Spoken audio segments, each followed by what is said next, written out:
It's something Hollywood has not seen in 15 years.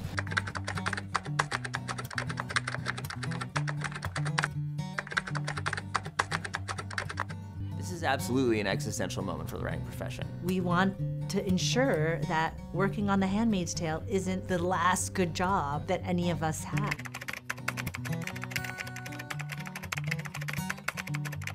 My name's Charlie Peppers. I've been a WGA writer since 2021. I'd like to thank our writing staff, Wyatt Kane, Charlie Peppers, and our amazing support staff. I'm Aadip Desai. I'm a television writer.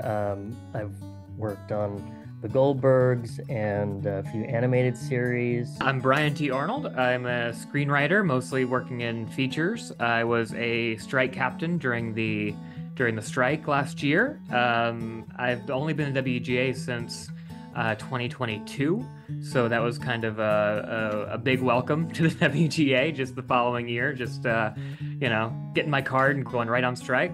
First, I just want to ask, can you believe that it's just been a year since the strikes? It's that simultaneous thing of it feels like 100 years ago, but also it feels like yesterday.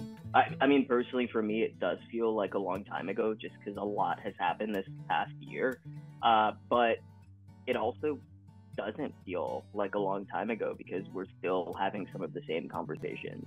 I can and I can't because it was such a big moment in time that really dominated most of last year. So, I have fond memories and I have terrible, existentially dreadful memories. Let's start at the strikes, what that was like for you. I was a little intimidated at first going to my first picket because there was a sense of me like, oh, wow, I voted to do the strike and I voted to do all of the things, but I'm still pretty new in my career. So just seeing that there was a strike, I showed up and I thought, oh my God, how long are we going to be out here? This is crazy. I'm glad that we're doing it, but it's crazy. So as soon as the strike happened, I was out there, we were out there day one, trying to figure out where our friends were going to be. Because it was like the first day of school in a way kind of thing where it's like, oh, I got my new, some of us had the shirts and some of us didn't. And we're like, how do I get, the WGA blue shirt? And so we would show up and be like, how does this work? And, it's like, where are my classes and who are my classmates? It felt like that. And I was brand new to the guild. This was my first strike action. I was mostly picketing at Netflix because it was pretty close to my apartment. But then I just saw a tweet one day that was like, they need extra bodies at Paramount today. We're kind of low on picketers. So I went down to Paramount and I ended up serving next to the lot coordinator for most of the day, just kind of helping her out with some tasks. And she was like, do you want to be a captain? You should be a captain. And I think once you're asked something like that directly, like, you can't say no. You got to serve the guild how you're needed. And that came up. So I said yes and became a strike captain, despite, not knowing anything and being just a baby member. Netflix was where the homies were. I haven't had that feeling since going to day camp as a little kid.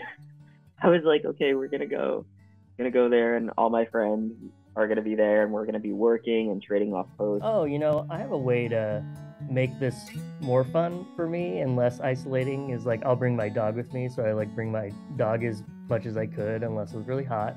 And that was actually really nice because you had an instant icebreaker, and other people brought their dogs, and the dogs sort of became a thing. Strike dogs became a thing, so that was really cute. And yeah, I have like a strike dog bandana, people were handing them out. It was really cute. I don't remember who said it, but I think somebody in the picket line or on Twitter, who knows, it all blurs together, just said that it was the first time they felt like they had coworkers. The big question, how do you think the industry has evolved since the strikes ended? So there's a lot of really boring math to the answer of how the industry's going, because it's just about timing and the number of things that are available for people to be slotted into. Other than that, it is still an exciting time because I think it's a time for development. There's so much isn't really getting picked up right now. So if you're a writer, you're just encouraged to write your crazy idea, write stuff that you're really passionate about. I mean, you hear from showrunners who've been showrunners forever, and they're like, I don't know what is going on. They're just like in the same kind of boat as everybody else. And there's certain people who, you know, they had deals that were so, you know, lucrative that like they never, like their ancestors will never have to worry about money again. But there's like 5 people like that, and then the rest is like, okay. And we want to write. The thing is, they treated us as if we didn't want to write and that we would try to get around writing, and we're like, no, we want to write. This is what we want to do. But do you have any words of encouragement for writers out there, maybe emerging writers? Stay in community with writers, have table reads for your stuff. It kind of feels a little cyclical to me, because I feel like I started off my career just having to create my own momentum and really do my own thing. And I feel like that right now too. So it's scary, but it's also a little exciting. Let's go.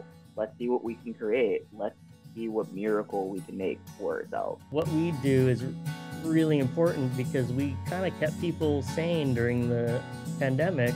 And I really saw, you know, that. And we're like, hey, we did that. Our industry did that. And that's cool. Every career, every path has problems.